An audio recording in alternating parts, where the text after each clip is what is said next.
Hello there, everyone. I hope that you are doing wonderful. As you can see, I am enjoying the summer pretty well. And if this is your first time joining the channel, my name is Lydia Essinum.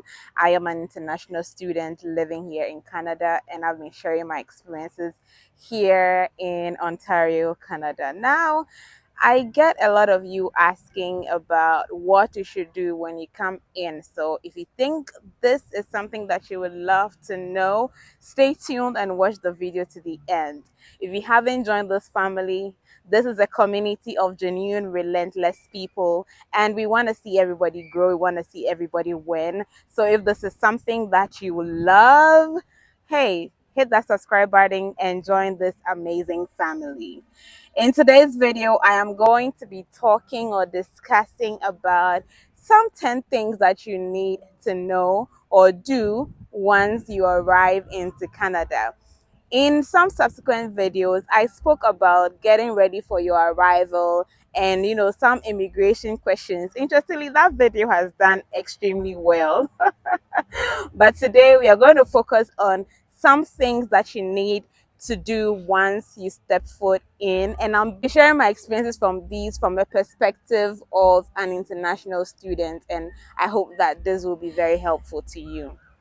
The first thing that you like to do when you step foot into Canada is that you need to print out your study permit. It is very important that you have a particular status in the country. If you're a student, a worker, whatever reason or purpose you came into the country, once you get to your point of entry, you have to print out your student permit. You have to do that at the airport before you settle into your final destination. I hope that helps. The second thing that you need to do as a student is that you need to start looking for jobs. Like, it is so important. You have no idea. Finding jobs can be very challenging. What I can tell my earlier self is if you have the capability to look for a job before you arrive, please do. But once you arrive into the country, start looking for a job. And you can use job links like Indeed, We Work Remotely, the Canada Job Bank, and a whole lot of other websites. I'll be sharing them in the description box. So do well to apply for a job.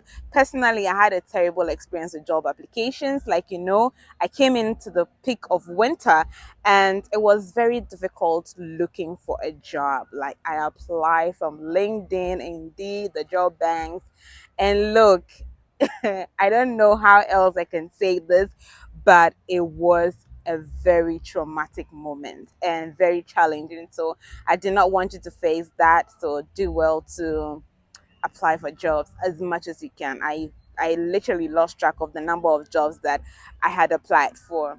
So please do that. The third thing that you would like to do is, as an international student, you need to start looking for a permanent resident. Initially, I suggested that you would need to like rent an Airbnb so that once you settle in, you can get a rental address, or you can get a permanent address.